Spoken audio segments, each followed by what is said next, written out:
evening, everybody, and congratulations to everybody that's going into the hall tonight, as well as everybody that's here with us that's already in. It's a special honor to introduce anybody going into a Hall of Fame, but especially tonight for me to be able to introduce Rory McPeek to this Hall of Fame is incredibly an honor, because I was able to watch Rory play when I was a young kid.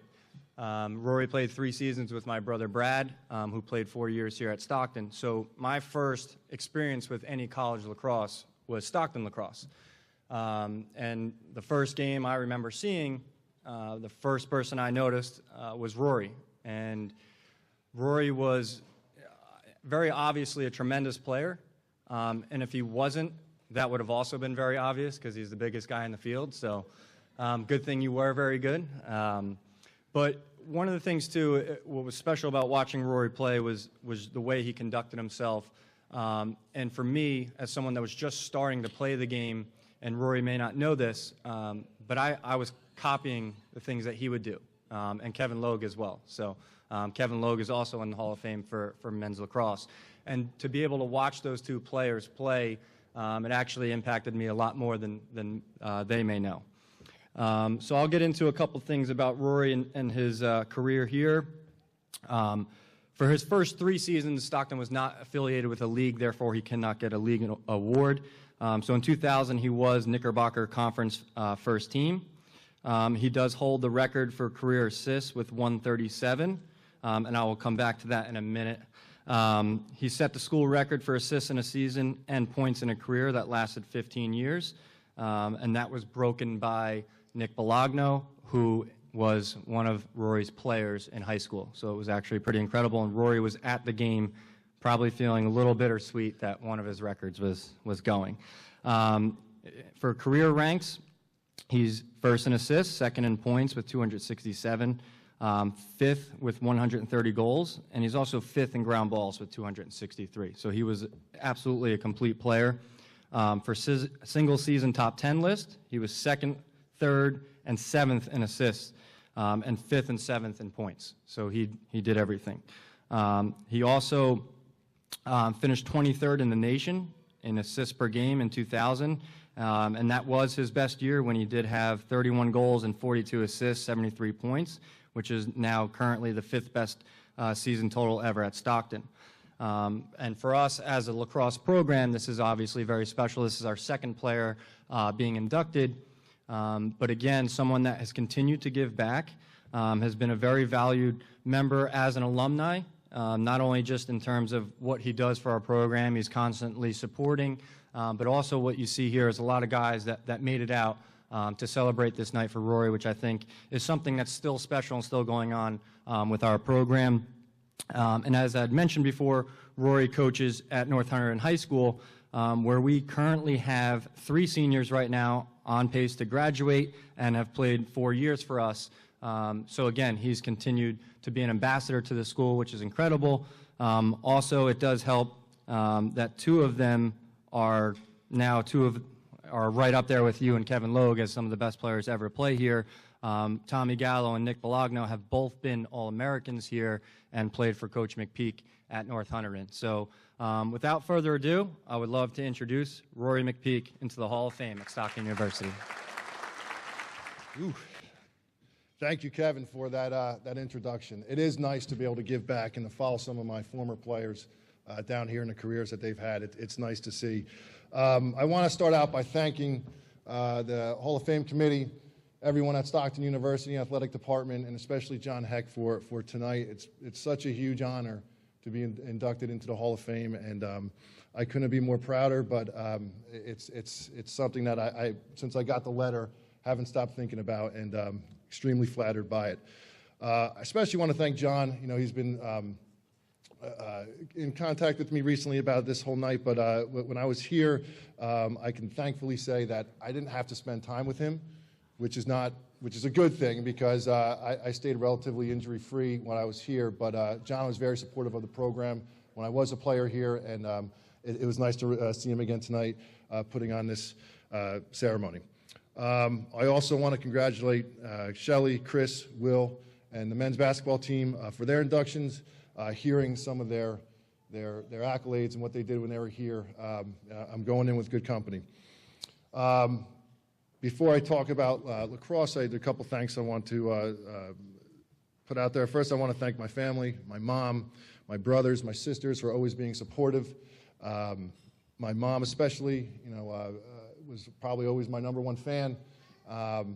Couldn't always get to all my games because we were a little far from where I grew up, a little far away, but the one game she did attend with my uncle, who's also here, was at Stevens Tech, and I think she'll never go back to another game because of how cold it was that night. It was absolutely freezing. For her to stick it out showed some dedication, and I've never forgot that. But she was also the person that, if before cell phones were around, I had to coordinate a drop-off. Like if I need something for my apartment or my dorm, I'd meet up with her in a parking lot. She would come down here from Flemington, which is way up in northern New Jersey, drop it off and go right back home, and did it without even thinking about it. And I really want to thank you for that.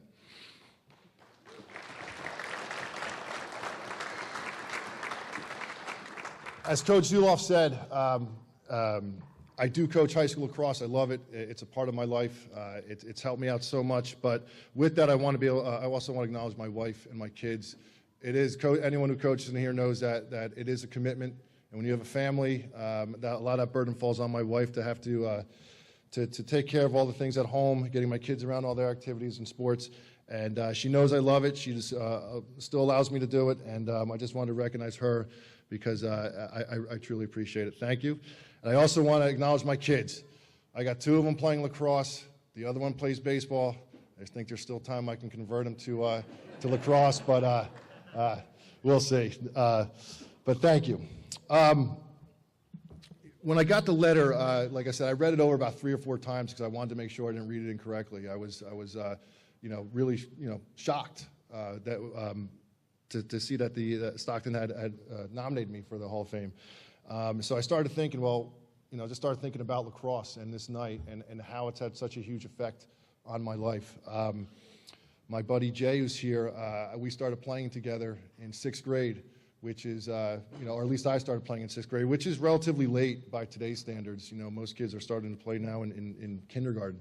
But it's really an act of fate that I was playing because his older brothers played, a lot of my friends' older brothers played, and I was a baseball player until then. And, my sports career took a sharp right-hand turn there, and I stuck with lacrosse, and it's been good to me up until this point. It helped me get into school here. I remember getting my call from Coach Risk saying, we got you in, and I was excited about being able to come here and play. It also helped me land a job outside of here. When I graduated, I took a job as an educational, an teacher's assistant at a high school.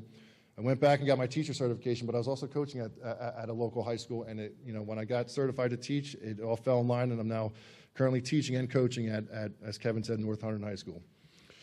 But none of that, all those, all the people I mentioned, everyone who's been such a big supporter of tonight, I could never have done it without my teammates here at Stockton. I wish I could. I think Chris had mentioned the same thing. If he could talk about all the people that made an impact on his career, he'd be here all night, and I would too. And I want to acknowledge everybody, but I can't. But I do want to thank every one of my teammates who I've played with throughout my 4 years here. Every one of them, some way, had an effect on me. And to see a bunch of my teammates come here tonight and come out and support me really speaks volumes, and I'm extremely flattered by that. But there are a few players I do want to acknowledge before I wrap up here. First, I want to acknowledge Bob Cook and Dan Bellinger. They were captains when I came here as a freshman, and I know that I was extremely nervous coming here, playing a sport, trying to fit in with college. But Dan and Bob had a great aura about him where it was very welcoming. I felt part of the team as soon as I got there. Their leadership and the culture that they built, I think, filtered down to everybody in the program, and it was a nice transition for me. I know a lot of people, sometimes that's tough, and they leave after a semester or they stop playing. But I think Dan and Bob definitely made that nice for me. And a quick story about Bob. Like I was really nervous about trying to do the right thing and be part of the program. And we're in fall ball. And I'm just trying out there, running around, trying to try to make a play. and there's a ground ball, and any of you guys know anything about lacrosse, you got to pick up a ground ball. Well, Bob and I are both going after it, and I'm a freshman and he's a senior, and I don't know if it was just the leverage that I had or, the angle I took at him, but I body checked him, which is allowed, but, but he flew, and I remember saying to myself, oh, now I did it. Great, you hit a captain, which by today's standards probably would be illegal based on how the game's changed. But I remember just telling Kevin about the story. I look over at Kevin, he's laughing. And I'm like, great, now Kevin's laughing at him, so now he's really going to get upset with me. But he actually picked him up and said, do it again. It doesn't bother me. That's what you're here for, and I'll never forget that. I really kind of eased my feelings there. So many guys that I played with that are here tonight, Ben Hoffman, Kelly Hurley, Dom Cara, just guys that were huge parts of my playing. I remember going one-on-one against Ben in practice, and it was like, you could do whatever you want in practice, no flags were thrown, and I would get beat up pretty badly, but it got me ready for any possible defender I'd go up against. Same thing with Dan, going against him. The one thing that I really want to thank Ben for is that, just getting here is tough for a lot of people, but Ben flew all the way in from Texas, and I can't tell you how much that means to me, so thank you, Ben, for doing that.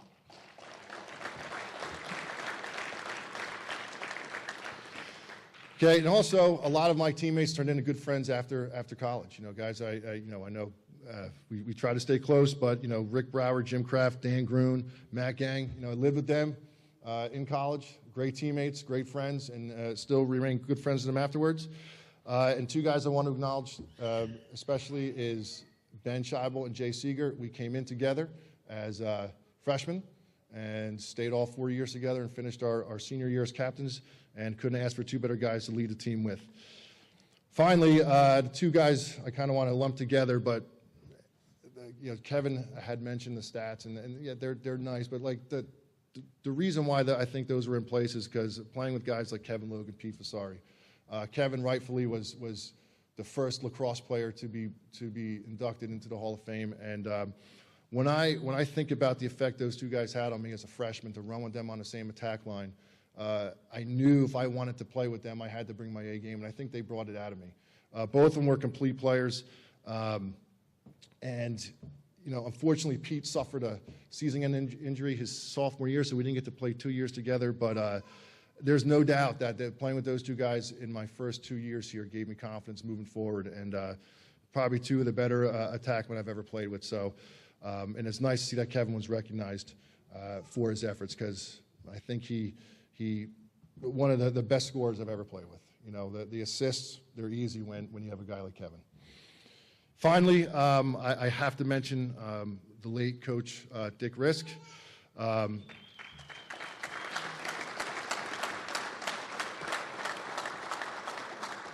For the guys who don't know Coach, I mean, when I was trying to think of a way to describe him, I couldn't. And I think that's probably the best way to describe him. He was such an old school straight shooter in practice, in games. But when you're with him outside of lacrosse, it's the complete opposite. He had such a way about him. He had a wit that was like, he was the guy who could crack jokes when he was yelling at you, knowing that you couldn't laugh. Like, that's kind of how he was, how he approached things. And there's a story. I guess it's sort of legendary in the lacrosse program, at least when I played.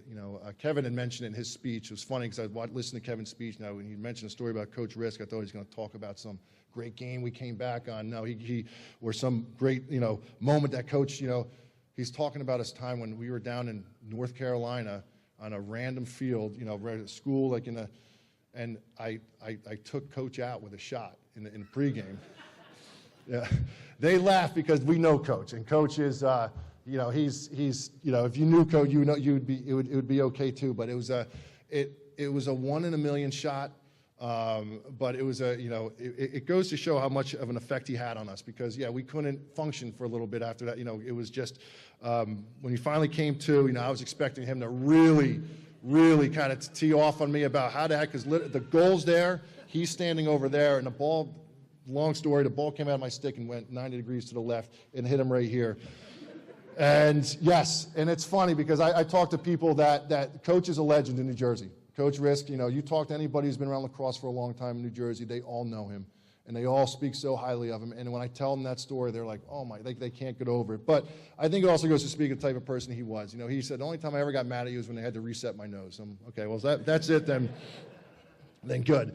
But unfortunately, Coach passed away last year. And the last time I talked to him was a few years earlier. And I wish, if I had known that was going to be the last time I'd speak to him, I would have thanked him for everything that he did for me. Because as a high school coach, I remember listening to him as a player, 19, 20, 21, 22-year-old, thought he knew everything. Listening to Coach try to talk to me and coach me, and I thought, and then here I am, been coaching high school lacrosse for 18 years, using his phrases, telling kids, and my college coach used to say, and I realized that he was right. And I wish, I had a chance to thank him for everything that he did, but I'll never forget him. And I know tonight, me and my teammates will go out, and have a beer somewhere. And I'm sure at some point, which has already happened tonight, the conversation will circle around, and we'll talk about Coach, because he had an effect on all of us. With that, I just want to thank Stockton. This is a great night. I can't get over. I haven't been here in years, but this facility, everything is outstanding. Thank you again. I'll never forget everything that took place tonight. Thank you.